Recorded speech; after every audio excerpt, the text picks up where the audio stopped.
दोस्तों स्वागत है सभी का exams with MS YouTube channel पर। आज के इस वीडियो में हम सॉल्व करने वाले हैं science class 10th UP board के सभी स्टूडेंट्स इस वीडियो को लास्ट तक देखेंगे। पूरा सॉल्यूशन लाए हैं 2023 का जो विज्ञान का पेपर है, इसका पूरा सॉल्यूशन देखेंगे क्योंकि इसी तरह का पेपर आता है हमारे 10th में। ये 931 इसका सब्जेक्ट कोड है, 824 EL ये पेपर कोड है।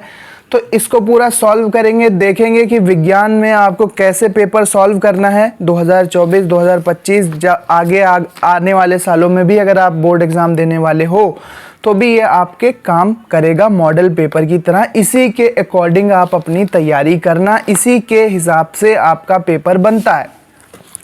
तो विज्ञान का यहाँ पर ये पेपर है, 3 घंटे 15 मिनट दिए जाते हैं। 70 नंबर का पेपर होता है, 30 नंबर का प्रैक्टिकल होता है, इंटरनल इसके लिए फाइल बनती है।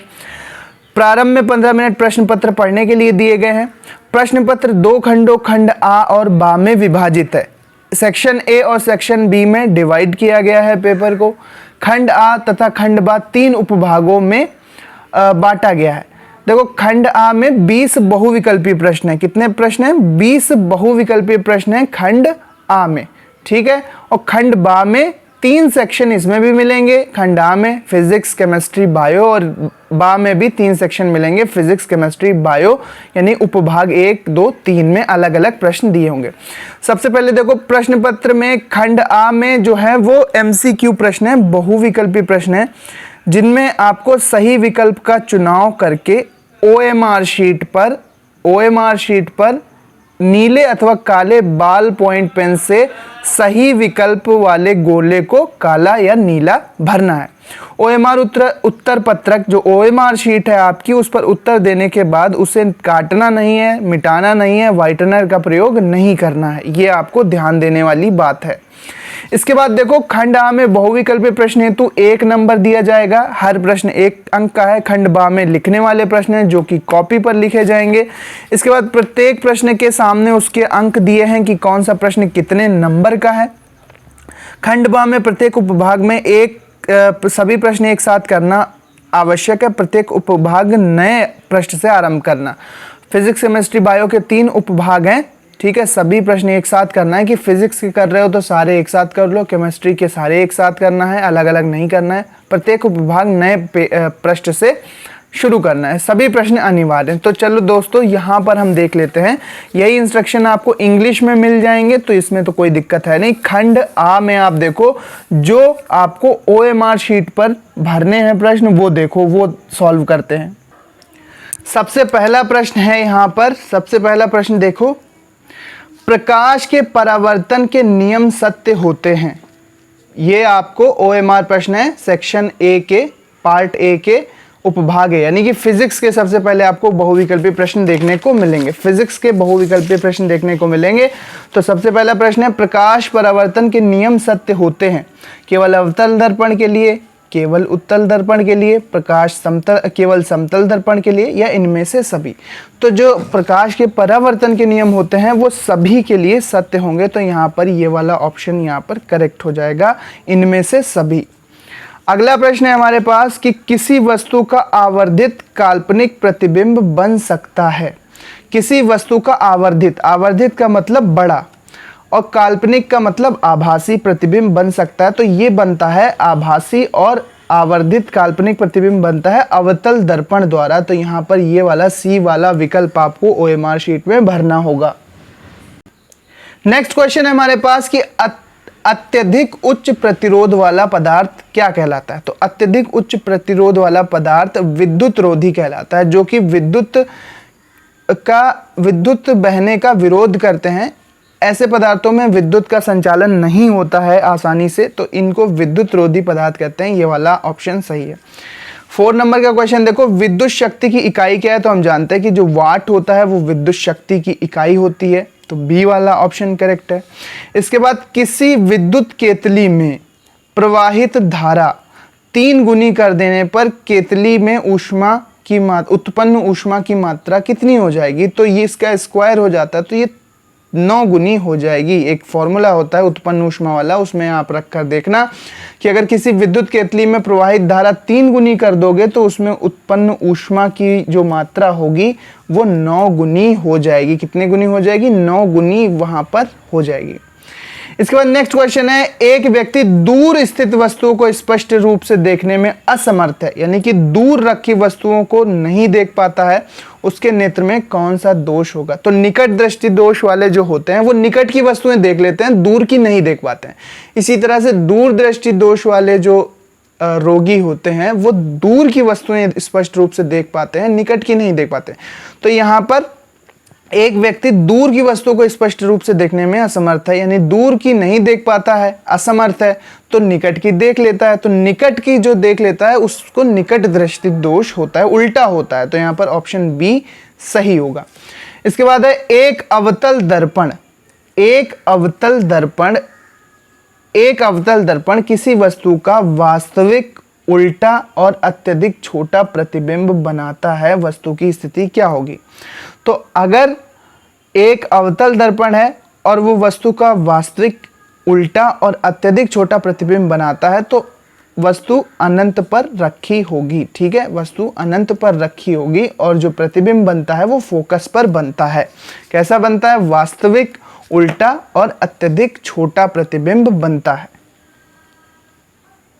वही क्वेश्चन इंग्लिश में दिए हैं जस्ट उस हिंदी वाले क्वेश्चन के नीचे, तो इंग्लिश मीडियम वाले बच्चों को कोई दिक्कत नहीं होगी।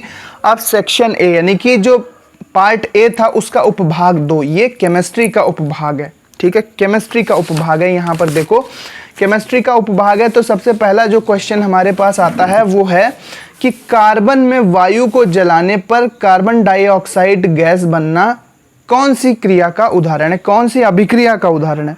संयोजन अभिक्रिया, विस्थापन अभिक्रिया, द्विविस्थापन अभिक्रिया या वियोजन अभिक्रिया। अब कार्बन को आप ऑक्सीजन में जलाते हो तो यहाँ पर 2 अभिकारक थे लेकिन प्रोडक्ट केवल एक ही बनता है, तो ये संयोजन अभिक्रिया कहलाएगी। कौन सी अभिक्रिया कहलाएगी? संयोजन अभिक्रिया, यानी दोनों अभिकारक संयोजित होकर एक उत्पाद, एक प्रोडक्ट का निर्माण करते हैं। अगला प्रश्न देखो कि जिंक चूर्ण यानी जिंक पाउडर पर तनु सल्फ्यूरिक अम्ल की क्रिया से कौन सी गैस निकलती है? जिंक पाउडर पर तनु सल्फ्यूरिक एसिड लगाते हैं तो जिंक पर यहाँ पर अगर हम H2SO4 की अभिक्रिया कराएंगे तो यहाँ पर साफ साफ आप देखोगे कि ZnSO4 के साथ चला जाएगा, तो ZnSO4 बन जाता है प्लस H2 गैस बाहर निकलती है। तो धातुओं के साथ जब हम किसी अम्ल की अभिक्रिया कराते हैं तो वहाँ पर अधिकतर केसेस में हाइड्रोजन गैस बाहर आती है। तो यहाँ पर ऑप्शन ए करेक्ट है क्वेश्चन नंबर 9 का। अगला प्रश्न है हमारे पास, सामान्य तापक्रम पर दाब, सामान्य ताप तथा दाब में द्रव के रूप में पाई जाने वाली अधातु कौन सी है? तो ये ब्रोमीन होती है, सामान्य ताप और दाब पर जो द्रव के रूप में पाई जाती है। इसके बाद है हमारा प्रोपेनोन में क्रियात्मक समूह कौन सा? तो देखो ये तो एल्कोहलिक समूह है, हाइड्रोक्सी समूह, ये कार्बोक्सिलिक एसिड वाला समूह है, ये एल्डिहाइड का समूह है, ये कीटोन का समूह है। तो यहाँ पर प्रोपेनोन है ना, प्रोपेनोन का अगर आप सूत्र लिखोगे तो प्रोपेनोन कुछ इस तरह से लिखा जाएगा। अब प्रोपेनोन में आप देखो तो यहाँ पर ये यही वाला क्रियात्मक समूह है जिसको हम कीटोन समूह भी कहते हैं। तो यहाँ पर प्रोपेनोन में क्रियात्मक समूह कौन सा होगा? सी वाला होगा। नेक्स्ट क्वेश्चन देखते हैं, अगला क्वेश्चन देखते हैं यहाँ पर। अब देखो यहाँ पर कॉलम ए कॉलम बी को मिलान करना है, कॉलम ए कॉलम बी को मिलान करना है। तो इसमें सबसे पहले हम देखेंगे कॉलम ए में दिया हुआ है एल्डिहाइड, एल्काइन, कार्बोक्सिलिक अम्ल और हेलो एल्केन। कॉलम बी में उन्हीं के संरचना सूत्र दिए हैं। अब देखो एल्काइन है, सॉरी एल्डिहाइड है, तो एल्डिहाइड में का जो ग्रुप होता है वो होता है CHO। तो CHO ढूंढ लो इधर कहाँ पर है, तो यहाँ पर ध्यान से देखेंगे तो CHO यहाँ पर ग्रुप मिल जाता है। तो इसका मिलान हम कर देंगे, A का मिलान कर देंगे B के साथ। इसके बाद एल्काइन, ट्रिपल बॉन्ड होता है एल्काइन में, तो यहाँ पर देखो ट्रिपल बॉन्ड दिया हुआ है तो इसको B को मिला देंगे D के साथ। अब कार्बोक्सिलिक एसिड में जो ग्रुप होता है वो COOH होता है, तो COOH कहाँ पर मिल रहा है? ये ग्रुप मिल रहा है COOH, तो इसको मिला देंगे A के साथ। और हेलो एल्केन का X होता है, जहाँ पर Cl, Br, I ये सब हो सकते हैं, IF ये सब ग्रुप हो सकते हैं। तो यहाँ पर देखो Br है तो यहाँ पर है ये है एक हेलो एल्केन होगा। अब इनको मिला तो लिया, अब यहाँ पर कोड आपको देखकर उसका ऑप्शन बताना है। तो A मिल रहा है B के साथ, तो A देखो आप B के साथ कहाँ मिल रहा है, यहाँ पर मिल रहा है। A B के साथ मिल रहा है, इसके बाद B D के साथ मिल रहा है, A B के साथ मिल रहा है, B D के साथ मिल रहा है, C A के साथ मिल रहा है, C A के साथ मिल रहा है। देखो A मिल रहा है, A B के साथ मिलान करना है तो यहाँ पर देखो A B, इसके बाद B का D के साथ मिलान हो रहा है, इसके बाद C का A के साथ मिलान हो रहा है, C का A और D का C के साथ मिलान हो रहा है। तो यहाँ पर ये D वाला कोड सही होगा, ये वाला ऑप्शन लगाना है कॉलम में। इसके बाद नेक्स्ट क्वेश्चन है क्वेश्चन नंबर 13, कार्बन परमाणु की संयोजकता है, तो कार्बन परमाणु की संयोजकता 4 होती है। इसके बाद नेक्स्ट क्वेश्चन देख लेते हैं। अब यहाँ पर बायो के क्वेश्चन आ गए हैं, सेक्शन ए यानी कि खंड आ के उपभाग 3 बायोलॉजी। वह जैव प्रक्रम जिसके द्वारा हानिकारक पदार्थों का निष्कासन शरीर द्वारा किया जाता है, तो ये होता है उत्सर्जन। कौन सा होता है? उत्सर्जन। यहाँ पर बी वाला ऑप्शन करेक्ट है। प्रकाश संश्लेषण के दौरान निम्न में से कौन सी एक क्रिया नहीं होती है? प्रकाश संश्लेषण के दौरान निम्न में से कौन सी एक क्रिया नहीं होती है? क्लोरोफिल द्वारा प्रकाश ऊर्जा को अवशोषित करना, ये तो होता है। ये प्रकाश ऊर्जा को रासायनिक ऊर्जा में परिवर्तित करना, ये भी होता है। कार्बन डाइऑक्साइड का कार्बोहाइड्रेट में अपचयन, ये भी होता है। ग्लूकोज का पायरुविक अम्ल में विखंडन, ये वाला क्वेश्चन, ये वाला ऑप्शन ये सही होना चाहिए। नॉट 100% श्योर, एक बार इसे चेक कर लेना। अगर सही उत्तर आपको पता है, 99% केस में यही इसका सही उत्तर होगा। अगर सही उत्तर आपको पता है तो कमेंट में ज़रूर बताना। इसके बाद है हमारे पास 16वां प्रश्न की प्राकृतिक वर्ण या प्राकृतिक चयन। प्राकृतिक वर्ण या प्राकृतिक चयन, नेचुरल सिलेक्शन द्वारा जैव विकास का सिद्धांत किसने प्रतिपादित किया था? तो ये जो जैव विकास का सिद्धांत प्राकृतिक वर्ण या प्राकृतिक चयन के द्वारा है, ये चार्ल्स डार्विन ने दिया था। ठीक है, सर्वाइवल ऑफ द फिटेस्ट की थ्योरी ये चार्ल्स डार्विन ने ही प्रतिपादित की थी। तो ये यहाँ पर प्राकृतिक वर्ण या चयन द्वारा जैव विकास का सिद्धांत चार्ल्स डार्विन ने दिया था। अगला प्रश्न है हमारे पास कि मेंडल ने अपने प्रयोग किस पौधे पर किए थे? तो मीठी मटर या मटर, जो भी ऑप्शन हो आपको लगाना है। सरल प्रश्न है। इसके बाद निम्न में से किस पौधे में पुष्प एक लिंगी होते हैं? तो पपीते के जो पुष्प होते हैं वो एक लिंगी होते हैं।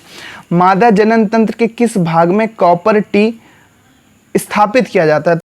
तो कॉपर टी स्थापित किया जाता है गर्भाशय में। ये एक गर्भ निरोधन की तकनीक है। मादा जनन तंत्र के किस भाग में कॉपर टी स्थापित किया जाता है? तो गर्भाशय में। लास्ट प्रश्न है हमारा किण्वन के बारे में, फर्मेंटेशन बोलते हैं किण्वन को। किण्वन के बारे में निम्न में से कौन सा कथन सत्य नहीं है? तो ये ऑक्सीजन की अनुपस्थिति में होता है, ठीक है, ये भी सत्य है। ये प्रक्रम सामान्यतः ईस्ट में होता है, ये भी सत्य है। इस क्रिया में पाइरुवेट का पाइरुविक अम्ल CO2 व इथेनॉल में परिवर्तन होता है, ये भी सही है।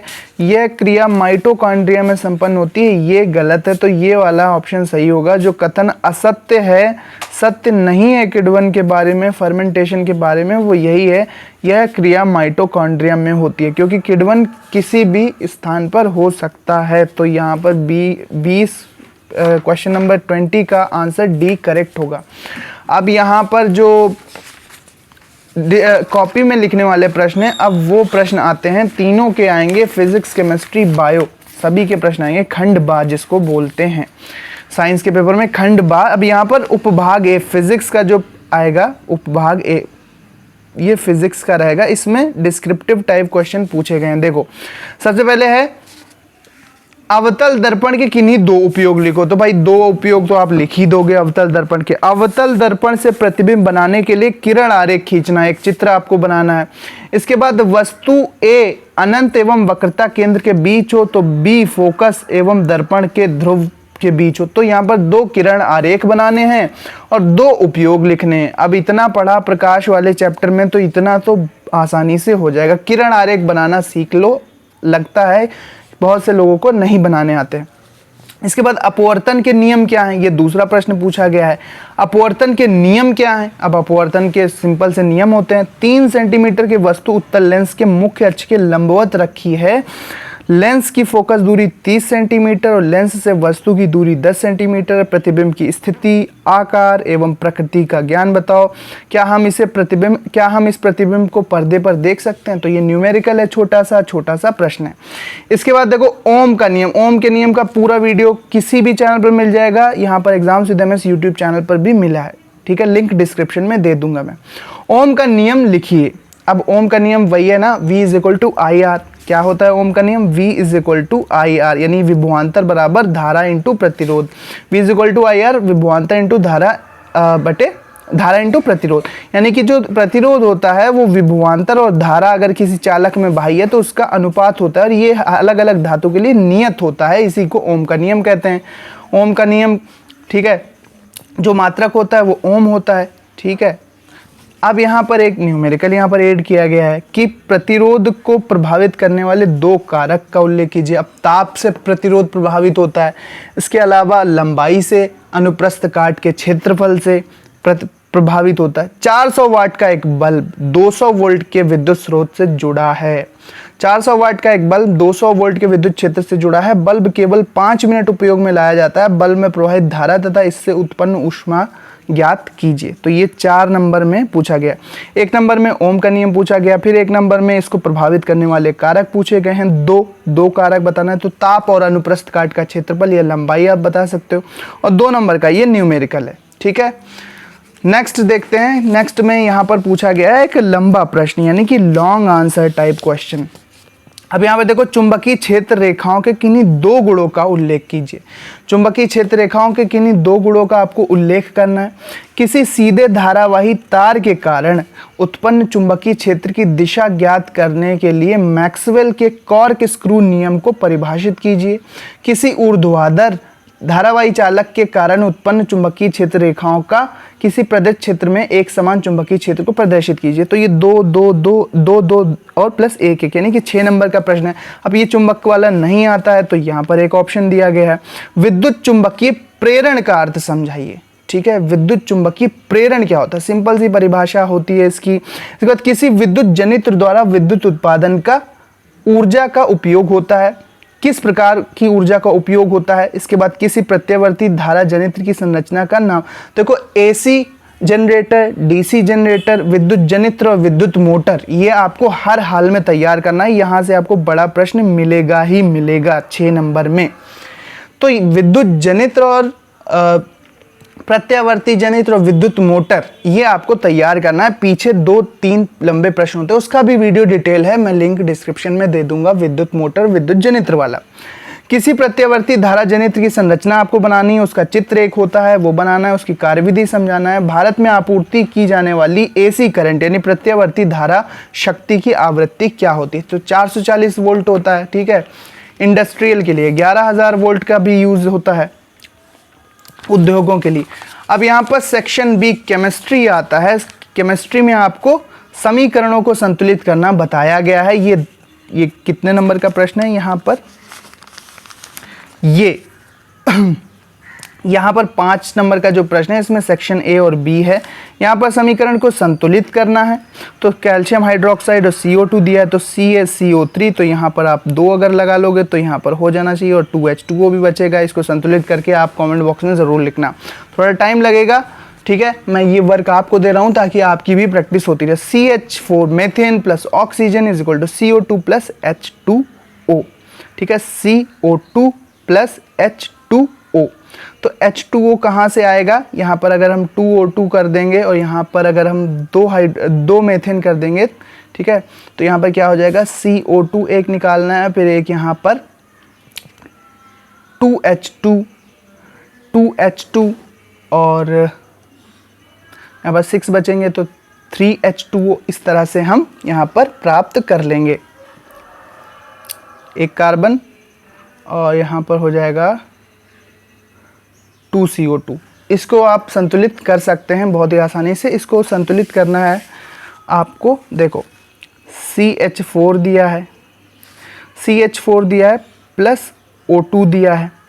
अब इसको हमें संतुलित करने में राइट साइड दिया हुआ है CO2 प्लस H2O यहाँ पर दिया हुआ है। तो इधर CH4 है, इधर CO2 बन रहा है, इधर H2O बन रहा है। तो यहाँ पर अगर 2H2 कर देंगे तो 2O हमें यहाँ पर 4O हो जाएंगे। तो यहाँ पर हमें 2O2 करना पड़ेगा, तो CO2 हो जाएगा और 2H2O हो जाएगा। तो इस तरह से हम इसको संतुलित कर सकते हैं। इसके बाद देखो नेक्स्ट प्रश्न है कि अभिक्रिया Fe प्लस CuSO4 में FeSO4 और कॉपर अलग हो जाता है में अभिकारक तथा उत्पाद के नाम बताइए। तो ये आयरन है, ये कॉपर सल्फेट है, ये फेरस सल्फेट है और ये कॉपर है।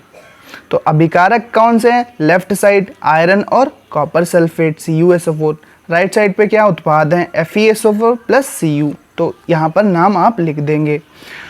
ऊष्मीय अपघटन की अभिक्रिया का उदाहरण दीजिए, केवल अभिक्रिया का समीकरण देना है। ऊष्मीय अपघटन, ठीक है। ऊष्मीय अपघटन, अब देखो भाई CaCO3, यहाँ पर कैल्शियम कार्बोनेट का नाम सुना होगा।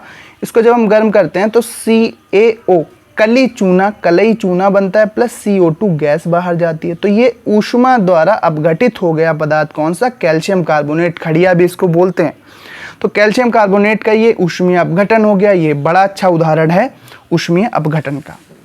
अब IUPAC नाम देखो, प्रश्न नंबर 6, यहाँ पर ये इंग्लिश में दिया हुआ है। अब प्रश्न नंबर 6 है, प्रश्न नंबर 6 IUPAC नाम लिखना है, ठीक है। IUPAC नाम लिखना है। तो यहाँ पर आयन दिख रहा है, ठीक है, ट्रिपल बॉन्ड है। तो यहाँ पर 1 2 3, तो ये प्रोपाइन 1 है। क्या है ये? प्रोपाइन 1 इसका नाम हो जाएगा। प्रोपाइन 1 इसका नाम हो जाएगा। अब यहाँ पर राइट साइड देखो एक और दिया हुआ है। तो यहाँ पर CHO एल्डिहाइड ग्रुप है, CHO CH2 CH2 CH3। यहाँ पर क्या लगता है? L लगता है एल्डिहाइड में। तो 1 2 3 4, तो ये हो जाएगा ब्यूटेनल। क्या हो जाएगा? ब्यूटेनल। तो इसका नाम ब्यूटेनल है। इसका नाम प्रोपाइन 1 और इसका नाम ब्यूटेनल। निम्नलिखित तत्वों की परमाणु संख्या तथा संयोजकता लिखिए। अब परमाणु संख्या नाइट्रोजन की कितनी होती है? 7 होती है, परमाणु क्रमांक भी बोलते हैं। मैग्नीशियम की कितनी होती है? 12 होती है मैग्नीशियम की, ठीक है। मैग्नीशियम की परमाणु क्रमांक कितना होता है? 12 होता है। तो नाइट्रोजन की संयोजकता 3 होती है, 5 भी होती है। मैग्नीशियम की संयोजकता 2 होती है, ठीक है। अब नेक्स्ट चलते हैं। अगला प्रश्न है प्रश्न नंबर 7 की निम्नलिखित पर टिप्पणी लिखना है। निम्नलिखित पर टिप्पणी लिखिए। संतृप्त और असंतृप्त हाइड्रोकार्बन। संतृप्त हाइड्रोकार्बन में सारे सिंगल बॉन्ड होते हैं, असंतृप्त में कोई डबल और ट्रिपल बॉन्ड भी रहता है। तो इसमें एल्केन और इसमें एल्कीन और एल्काइन। संक्षारण, जंग लगना, इसको आप समझा सकते हैं। एक परिभाषा उदाहरण याद कर लेना। अवक्षेपण अभिक्रिया भी आप आसानी से याद कर सकते हैं जिसमें अवक्षेप बनता हो, ठीक है। अवक्षेपण अभिक्रिया का एक समीकरण याद कर लेना और परिभाषा याद कर लेना। अब ये टिप्पणी नहीं आती हैं तो अथवा में एक विकल्प है। प्लास्टर ऑफ पेरिस का गुण तथा उपयोग लिखिए। प्लास्टर ऑफ पेरिस का गुण तथा उपयोग लिखिए। CaSO4 हाफ H2O, इसका सूत्र लिख देना। CaSO4 इंटू हाफ H2O, ये क्या है? प्लास्टर ऑफ पेरिस है। CaSO4 इंटू 2H2O, ये जिप्सम होता है। जिप्सम को गर्म करते हैं तो प्लास्टर ऑफ पेरिस बनता है। क्षार और अम्ल से क्या समझते हैं? दैनिक जीवन में pH के 2 उपयोग लिखो। तो क्षार जो जलीय विलयन में OH नेगेटिव दें, जैसे NaOH, CaOH का होल ट्वाइस वगैरह वगैरह। अम्ल जो कि जलीय विलयन में H पॉजिटिव दें, जैसे HCl, H2SO4, ये सारे अम्ल होंगे। दैनिक जीवन में ये उपयोग है कि pH वैल्यू ज़्यादा होगी तो क्षारीय पदार्थ होता है, ठीक है। pH वैल्यू कम होती है 7 से तो अम्लीय पदार्थ होता है। जल का वैल्यू उदासीन होता है। कॉफ़ी, टूथपेस्ट, रक्त, मूत्र, नींबू का रस, कोल्ड ड्रिंक, सभी का pH अलग अलग होता है। pH बहुत ज़्यादा या बहुत कम हम कंज्यूम नहीं कर सकते, वो नुकसान करता है। एक नियमित pH की वस्तु ही हम खा पी सकते हैं। अब यहाँ पर उपभाग, यहाँ पे केमिस्ट्री समाप्त हो जाती है, ठीक है। एक ये 6 नंबर का प्रश्न था, या फिर ये कर सकते थे आप, या फिर ये वाला करेंगे। तो ये 6 नंबर का प्रश्न है। दोनों यहाँ पर 3-3 नंबर के प्रश्न दिए हैं। अब यहाँ पर उपभाग 3 है जो कि है बायोलॉजी का। इसमें सबसे पहला प्रश्न है पोषण किसे कहते हैं? स्वपोषी पोषण और परपोषी पोषण का उपयुक्त उदाहरण द्वारा समझाइए। स्वपोषी पोषण पौधों में, परपोषी मनुष्यों में, जानवरों में। पोषण किसे कहते हैं? जो खाद्य पदार्थ होते हैं उनसे हम विभिन्न पोषक तत्व प्राप्त करते हैं जो कि हमारे आहार नाल के द्वारा पचाए जाते हैं और उनका फिर स्वांगीकरण हमारे रक्त में हो जाता है। नेक्स्ट है नेक्स्ट है हमारे पास पुष्प की अनुदैर्ध्य काट का स्वच्छ नामांकित चित्र बनाते हुए विभिन्न पुष्पांगों का वर्णन करो। तो ये आपको डायग्राम बनाना है पुष्प के भागों का, ठीक है। अब यहाँ पर देखो क्वेश्चन नंबर 10। क्वेश्चन नंबर 10 कहता है कि मानव में लिंग निर्धारण की प्रक्रिया को विस्तार से वर्णन कीजिए। तो एक क्वेश्चन होता है, लिंग निर्धारण को रट लो आप, उसको अच्छे से समझ के, टीचर के द्वारा समझ के, या मैं अलग से वीडियो बना दूंगा। लिंग निर्धारण आता ही आता है, 10th में भी 12th में भी ज़रूर आता है। क्वेश्चन नंबर 11, प्राकृतिक संसाधनों के समपोषित प्रबंधन से आप क्या समझते हैं? इनके संरक्षण एवं प्रबंधन के विभिन्न उपायों का वर्णन कीजिए। इनके संरक्षण और प्रबंधन यानी कि इनका कंजर्वेशन और मैनेजमेंट कैसे करेंगे। अब ये प्रश्न नहीं आता 11 वाला, तो मानव के नर जनन तंत्र का वर्णन कीजिए। मानव के नर जनन तंत्र का सचित्र वर्णन कीजिए। तो जनन तंत्र भी आपको तैयार करना चाहिए, मानव हृदय भी तैयार करना चाहिए, मानव वृक्क का चित्र उसके बारे में डिटेल तैयार करनी चाहिए। जनन तंत्र वाला और लिंग निर्धारण वाला चैप्टर इंपॉर्टेंट है। मेंडल का जो चैप्टर होता है 10th में वो इंपॉर्टेंट है, 12th में भी है। इसके अलावा बाकी 2-3 टॉपिक आपको जैव प्रौद्योगिकी से पढ़ लेने चाहिए, बायोटेक्नोलॉजी से। तो ये सारे टॉपिक इंपॉर्टेंट हैं। तो ये था पूरा साइंस का पेपर, सॉल्यूशन किया। ऑब्जेक्टिव तो सभी क्वेश्चन हो गए। इसके अलावा जो सब्जेक्टिव हैं उनके अलग अलग वीडियोस मैंने आपको रेफ़र कर दिए कहाँ से देखने हैं। बाकी लिंक डिस्क्रिप्शन में मिल जाएगा। जो न्यूमेरिकल्स हैं उनको अलग से पूरा बताएंगे। बाकी सभी पेपर आते रहेंगे। चैनल को सब्सक्राइब ज़रूर कर लो। ये वीडियो आप कौन से शहर कौन से गाँव से देख रहे हो कॉमेंट बॉक्स में ज़रूर बताना। सो मिलते हैं अपने नेक्स्ट वीडियो में। Thanks for watching. चैनल को ज़रूर सब्सक्राइब करो, सभी सब्जेक्ट्स के पेपर आने वाले हैं।